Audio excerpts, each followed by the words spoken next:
슬기로운 자치생활, 우리 동네를 살기 좋은 곳으로 만들기 위해서 지역의회에서 어떤 일을 하고 있는지 알아보는 시간입니다. 오늘은 장애인 비례대표로 경기도 의회에 입성해서 장애인들을 위해서 늘 발로 뛰고 고민하는 분을 만나보려고 하는데요. 박재용 경기도 의원 전화 연결하겠습니다. 의원님 안녕하세요. 예, 안녕하세요. 예, 우리 슬기로운 라디오 생활 청취자 그리고 도민들에게 인사 한 말씀 해주세요. 네, 안녕하세요. 저는 2022년도 6월 지방선거에서 경기도의회 더불어민주당 장애인 비례대표로 당선된 박재용 의원입니다.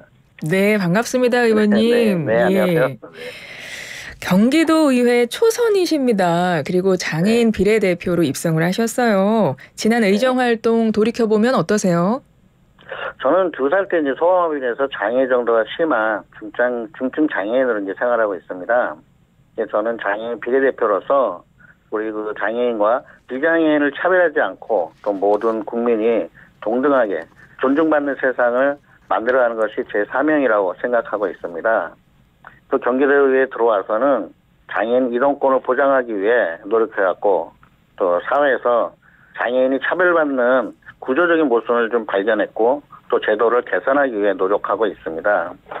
그동안 이제 장애인 단체와 또 어르신 단체, 사회복지 단체분들과 좀 자주 교류를 하면서 당사자의 고충을 좀 청취하고 또 문제를 하나씩 해결해 나가는 모습, 또 해결해 나가는 면이 있어서 큰 보람을 느꼈습니다. 저는 또 앞으로 이러한 내용을 토대로 해서 도민을 더욱더 섬기고 도민이 더불어 행복한 삶을 누릴 수 있도록 초선의원이지만 앞장설 예정입니다. 네. 지난 의정활동 쭉 돌이키시면서 해주신 말씀 들으니까 굉장히 열심히 하신 것 같고 그리고 제가 어디서 찾아보니까 밤 늦게까지 의정활동 하시느라 퇴근 못하시고 도의원 숙소에서 숙식 해결하는 날 많으시다면서요? 네. 여기 거리가 또 좀 있고 해가지고요. 네. 그래서 여기 생활관 또 지원이 돼서 그래서 이제 생활관 생활할 때는 좀 늦게 또 제가 부족한 면도 공부도 하고 좀 노력하고 있다고 생각하고 있습니다. 예, 일명 노숙 의정 뭐 이렇게라도 표현이 된다고 하더라고요. 어쨌든 정말 열심히 하시는 네, 감사합니다. 우리 의원님이신데 의회에 들어오시기 전에도 지역에서 장애인 활동 많이 하셨다고 들었어요. 주로 어떤 활동 하셨는지 그리고 정치를 해야겠다 이렇게 생각하신 계기는 어떤 건지도 궁금해요. 이 내용은 말씀이 좀 길 것 같은데 최대한 짧게 말씀드리겠습니다. 많은 일을 하셨겠지만 최대한 간단하게 해주시면 감사하겠습니다. 네네네. 그 정책 페스티벌 대상은 그 2019년도에 더불어민주당 중앙당에서 주최한 정책 페스티벌이었습니다. 예. 그때 이제 장애인 콜택시 전국 통합 시스템이라는 구축이라는 제가 주제로 발표를 해서 대상을 수상하였습니다. 이때부터 저는 이제 장애인과 이제 교통약자들의 이동권을 위한 활동하게 되었다는 계기가 되었고요. 네. 또 양주시에서 제가 이제 살고 있는데 좀 대표적인 활동을 한 2가지를 말씀을 드리면 우리 양주시에는 수영장이 5곳이 있습니다. 근데 장애인이 샤워를 할 수 있는 샤워 공간은 한 곳밖에 없었어요. 샤워기가. 예. 그래서 이제 양주시에 제가 장애인도 많이 활동하고 수영을 많이 하는데 샤워기가 너무 부족하다. 안전에 위험성이 있다. 건의를 했습니다. 그래서 건의가 받아들여져서 수영장 한 곳당 한 샤워실 한 면을 장애인도 이용할 수 있게끔 개선이 되어서 좀 편리하게 수영장을 좀 사용하고 있고요. 또 한 10년 된 이제 우리 임대 아파트가 있는데 지금 이제 그 전동 스쿠터가 이제 그 아파트 내부까지 올라가지 못하니까 그냥 야외 밖에다 주차하고 힘들게 아파트를 이제 그 오르락내리락 하셨는데 또 그 부분을 또 호소하셔가지고 또 LH에 건의해서 그 출입구 경사로를 개선하게 되었습니다. 그리고 그 경사로를 개선하니까 이 장애인뿐만이 아니라 그 유아차, 또 이제 워커를 이용하시는 어르신들께서도 이용하시는 모습을 보고 참 기쁜 느낌을 받았습니다. 또 뭐 이외에도 이제 우리 장애인 회원들이 사회활동을 또 많이 원하시는데요. 사회활동을 위한 계기를 마련하거나 또 장학금, 자녀들에게 장학금 전달하는 등 여러모로 좀 활동을 좀 했습니다. 근데 이런 활동을 또 좀 제가 하기 위해서는 또 어떤 이제 경험이 제가 이제 사회복지법인 이제 한국소아마비협회라는 정립전자라는 곳에서 인사총무팀장을 하면서 어떤 직원들의 복리후생 그런 부분들과 또 작게 창대전자를 또 운영을 해봤던 경험이 있고요. 또 이런 활동할 때 또 우리 한국지체장애인협회 경기도 양주시 지회장으로 활동했었던 그런 또 내용이 또 큰 역할을 그런 또 큰 힘이 되었던 것 같습니다. 그래서 내가 직접 정치를 해봐야 되겠다 이런 생각을 하셨던 거군요. 근데 정치는 이제 저도 이제 기업인으로 잠깐 했었는데요. 네. 2018년도에 이제 더불어민주당 제가 양주시 지역에 있는데 그때 정성호 국회의원께서 이제 지역위원장이신데 그 국회의원께서 저보고 장애인위원장을 좀 권하셔가지고. 네, 그래서 이제 그 장애인위원장을 맡았습니다. 그래서 더욱더 장애인 권익 옹호를 위해서 활동하게 되었는데 아마 그런 내용 때문에 더 좀 장애인에 대한 복지를 위해서 마음이 있었기 때문에 또 그걸 또 정치적으로 그런 자리에 있다 보니까 또 정치 입문하게 된 계기가 되었다고 생각을 합니다. 예, 맞습니다. 장애인 콜택시 전국 통합 시스템 구축으로 정책 제안해서 대상도 받으셨다고. 네. 요거는 이제 뭐 어떤 정책일지도 궁금하고 또 상 받으신 얘기니까 조금만 더 나눠볼게요. 네네. 장애인 콜택시 이게 각 지자체에서 운영이 되고 있는데 의원님도 직접 이용을 해보셨을 거예요. 좀 불편한 점이 아직도 있나요? 좀 어떤 점이 개선돼야 된다고 보세요? 네, 우선 그저께 이번에 회기가 지금 회기 중인데요. 그저께도 밤에 제가 직접 한번 체험을 했습니다. 양주에서 수원까지 장애인 콜택시를 이용을 좀 하고 있고 또 실제로 제 아내도 이제 휠체어를 이용한 중증 장애인이기 때문에 이제 지역에서 장애인 콜택시를 좀 많이 이용하고 있어서 내용을 좀 잘 알고 있고요. 그다음에 현재 장애인 콜택시의 문제는 장애인의 이동 편의 문제가 점차 좀 개선되고 있다고 생각합니다. 문제점이 많이 있어서. 네. 근데 이제 부족한 면이 이제 많은데 장애인 콜택시에 일단 차량 수가 좀 부족하고. 차량 수 자체가 부족하군요.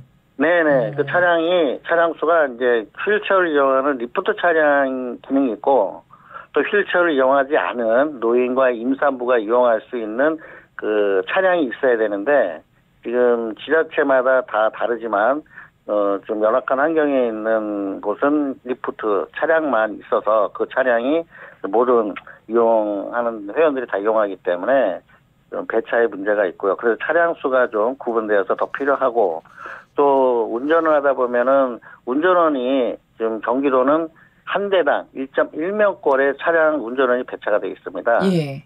예, 그러다 보니까 이제 주말 또 야간 공휴일 이때는 운행이 최소한의 인원으로 운전원으로 운영이 되고 있기 때문에 굉장히 공휴일 운행률이 낮습니다. 그렇기 때문에 장애인들이 실제로 더 이용하기 어렵게 하고 있고요. 또 이번 10월 4일부터는 또 광역을 이용할 수 있게끔 광역콜 시스템이 운영되고 있습니다.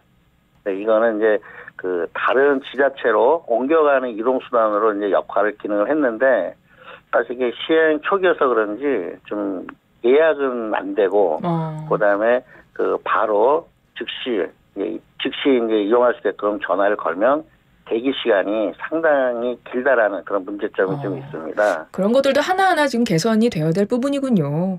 네, 그래서 지난 6월 달에 이런 문제를 좀 개선하기 위해서 또한 지금 우리 장애인 이용하시는 장애인분들이 장애인 콜택시를 현재 지금 좀 어려움을 표현하는 거를 좀 더 오지 않는 장애인 콜택시라는 이런 또 표현으로 하면서 굉장히 불편함을 호소하고 계세요.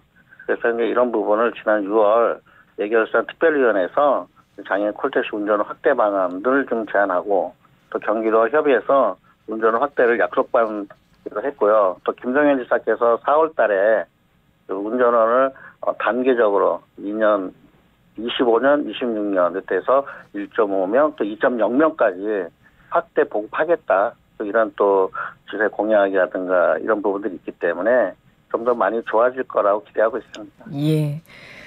의원님이 장애인과 비장애인을 연결하는 중간자 역할을 아주 톡톡히 맡고 계시다고 이야기를 들었습니다. 특히 이제 장애가 있는 분들이 어려운 점이나 민원사항이 있으시면 특히 의원님께 이야기를 많이 좀 전달을 하실 것 같아요. 주로 어떤 이야기들을 하시나요? 우선 우리 장애인들께서도 사회활동하면서 불편함이 많이 있고 또 어려우신 분들이 많아요. 그런 분들 저를 통해서 제가 이제 전달하고 개선하는 역할도 하고 있는데 또 한편으로는 반대로 우리 공무원분들이나 또 비장애인분들께서 우리 장애인에게 직접적으로 할 수 없는 이야기들이 많으시더라고요. 그렇기 때문에 또 그러한 우리 비장애인들, 특히 그 공무원들 예산 집행이라든가 이런 사업 집행에 있어서 이해관계에 있는 분들이 오히려 거꾸로 저한테 어떤 장애인분들에게 이해를 시킬 수 있는 그런 내용을 또 저한테도 이야기해 주세요. 네네. 그렇기 때문에 저는 장애인을 대변하고 또 공직자들도 대변할 수 있는 중간자 역할로 서로 소통할 수 있는 자리를 많이 마련합니다. 그래서 같이 모여서 서로 이야기하면 또 이해를 많이 하고 또 방법도 나오고 그래서 어떤 그런 소통의 자리가 굉장히 중요하고 또 그렇게 또 소통의 자리를 많이 마련하고 있고요. 그래서 뭐 그 자리에서 의견들이 많이 해결되는 부분도 있고 또 그러한 내용이 있으면 또 제가 또 이 SNS를 또 많이 합니다. 예. SNS 통해서 오늘 있었던 내용을 이렇게 했었습니다라고 알리니까 더욱더 그 내용을 보시고 또 많이 저를 또 찾아주시는 것 같습니다. 그러시군요. 정말 큰 역할을 하고 계시고 오늘 슬기로운 라디오 생활에 출연하셨다는 것도 좀 SNS에 남겨주세요. 알겠습니다. 지금 다 준비하고요. 특히 그냥 특별하게 또 더 올리겠습니다. 감사합니다. 네. 그 경기도에서 대표적으로 자랑하는 장애인 복지 정책이 하나 있는데 그게 바로 경기도 장애인 기본소득이라고 알고 있습니다. 근데 이게 의원님이 직접 발의한 조례를 바탕으로 마련이 된 정책이라고 들었거든요. 이거 좀 직접 소개 좀 해주세요. 기본소득이 아니고요. 네. 장애인 기회소득입니다. 경기도. 장애인 기회소득? 기회소득. 기회를 그 장애인들이 물론 사회활동과 가치활동, 경제활동을 많이 하고 있는데 그 중에서도 또 우리 장애인들 그 활동하고 있는 분들이 또 부러워하는 또 우리 가치활동 못하시는 장애인분들이 계세요. 예. 집에서 활동하고 있는 또 경제활동하다가 어떤 일시적으로 경제활동이 막혀서 좀 삶을 살고 계시는 분들이 계시는데 그분들에게 어떤 기회를 줄 수 있는 자그마한 이제 지원을 통해서 같이 활동을 했으면 좋겠다라는 이제 뜻으로 이제 김동연 지사께서 이제 공약을 하셨고 거기에는 실천으로 이제 할 때 이제 제가 대표 발의를 좀 했습니다. 그러시군요. 그래서 반응이 좋다고 들었는데요. 굉장히 큰 인기가 있다고요. 염려를 했던 거는 이제 우리 경기도에서 과연 이게 통과될 수 있는 부분일까? 왜냐하면 이제 경기도 그 김동연 지사님의 공약이기 때문에 우리 경기도의회가 지금 여야 양당 체제고 또 동수의 의원으로 돼 있기 때문에 사실 반대에 대한 부분도 있을까 염려를 많이 했습니다. 네. 근데 이제 본회의 때 우리 그 참석하신 우리 여야 의원 111명이 투표하셔가지고 110명이 찬성을 해주시고 한 명이 기권하셨어요. 그럼 반대표가 없었다는 거는 정말 우리 그 정치를 떠나서 이런 이제 기회를 위한 복지에는 정말 이런 같이 공감해 주셨다는 것은 제가 참 기쁘고 감사하게 생각하고 또 저도 큰 의미로 좀 마음을 담고 있습니다. 네. 그 의원님 말씀을 듣다 보니까 장애인 눈높이에 맞는 복지 정책이 정말 필요하다는 생각이 드는데 지난 9월에 도정 질의 통해서 김동연 지사에게 약속받으신 게 있다고요? 네네. 무슨 약속을 하셨어요?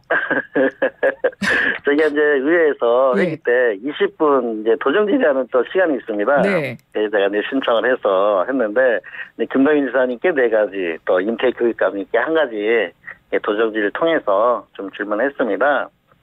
그 중에 하나가 이제 우리 생산품 시설이 있어요. 장애인 생산품 시설. 그러니까 장애인 근로자가 근무하는 사업체가 중증 장애인 생산시설로 인정받는 그런 생산시설이 있는데 그 생산시설에 대해서 우리가 영업을 하고 그다음에 생산품을 구매해주는 그런 기능을 하고 있는 중증 장애 생산품 시설이 있습니다. 판매시설. 그 시설에서 구매를 의무 구매율이 1%인데 우리 경기도는 조례로 3%까지 권장을 해서 구매할 수 있는 또 조례가 있거든요. 그렇기 때문에 그 권장 구매율 3%가 달 수 있게끔 구매를 좀 공공기관부터 좀 실질적으로 실천해달라라는 말씀을 좀 드렸고요. 또 하나는 일반 건축물에 보면 편의시설이 많이 갖춰져 있지만 실제로 장애인들이 편리하게 이용할 수 있는 편의시설이 좀 부족한 경우가 많습니다. 그래서 하나의 어떤 모델이 없기 때문에 그런 설계에 반영이 안 되는 것 같다라는 그런 제가 생각이 있어서 우리 경기도에 그 장애인 종합장애인 복지지원센터가 있는데 그 센터를 경기도형 장애인 편의시설 모델로 개발했으면 좋겠다라고 제안을 했습니다. 그렇게 되면 그 모델이 된다면 건축 설계사 하실 때 설계분들한테도 이 설계에 장애인 편의시설이 이런 개념으로 설계가 되어져야 된다라는 방향을 제시할 수 있는 거죠. 그리고 네. 또 우리 장애인 강사가 많이 배출하고 있어요. 장애인식 개선. 예, 장애인식 개선 교육을 하는데 장애인 당사자가 이제 그 일자리를 목표로 해서 강사 활동을 하고 있는데 실제로 장애인 당사자 강사에 강의할 수 있는 곳이 없어요. 그렇기 때문에 학교에 그 장애인식 개선 교육에 우리 공공기관부터 공직자들부터 좀 이렇게 먼저 실천하게 된다면 또 많은 우리 장애인 당사자 강사가 장애인식 개선 교육을 하는데 좀 더 힘을 얻고 고품격의 일자리에 또 경제활동을 하지 않겠나 이런 뜻으로 장애인식 개선 교육을 강화해달라 이런 말씀을 좀 드렸습니다. 예. 궁극적으로 또 하나 마지막으로 중요한 거는 장애인 회관이에요. 예. 저희들이 장애인에 대한 그 정책과 또 사회활동과 또 장애인 단체들의 어떤 연계성이 있는 이런 활동을 위해서는 하나의 집합체인 기능이 필요한데 그래서 경기도에 장애인 종합회관 또 건립이 필요하다. 이 네 가지를 도정지를 했는데요. 네. 사실 중간에 눈물도 좀 났습니다. 네네. 그래서 그런 또 공감에 의해서 또 많은 분들이 공감해 주시고 또 김동현 지사께서도 정말 흔쾌히 모든 이 네 가지는 다 꼭 좀 성사될 수 있도록 하시겠다 또 약속을 주셨습니다. 알겠습니다. 의원님 이제 마무리할 시간이 됐는데요. 짧게 요것만 여쭤볼게요. 지난번에 저희 김미숙 경기도 의원님과 인터뷰했을 때 마약 예방 노 엑스 캠페인에 동참하시면서 다음 타자로 우리 박재용 의원님을 지목하셨다고 했거든요. 챌린지 이행하셨나요? 네, 했습니다. 하셨군요. 그날 바로 그날 바로 하셨어요. 그냥 SNS에 올렸고요. 네. 그 다음 또 우리 주자로 우리 경기도의 더불어민주당의 청년 의원 두 분 계세요. 네. 네, 그 이자영 의원님하고 장미수 의원님께 전화드려서 일단 흔쾌히 또 해주셔가지고 그분들도 아마 오늘 내일 이 챌린지 SNS 올린다고 약속을 받았습니다. 알겠습니다. 오늘 말씀 정말 잘 들었습니다. 경기도의회 박재용 의원님과 이야기 나눴는데요. 의원님 고맙습니다. 네, 감사합니다.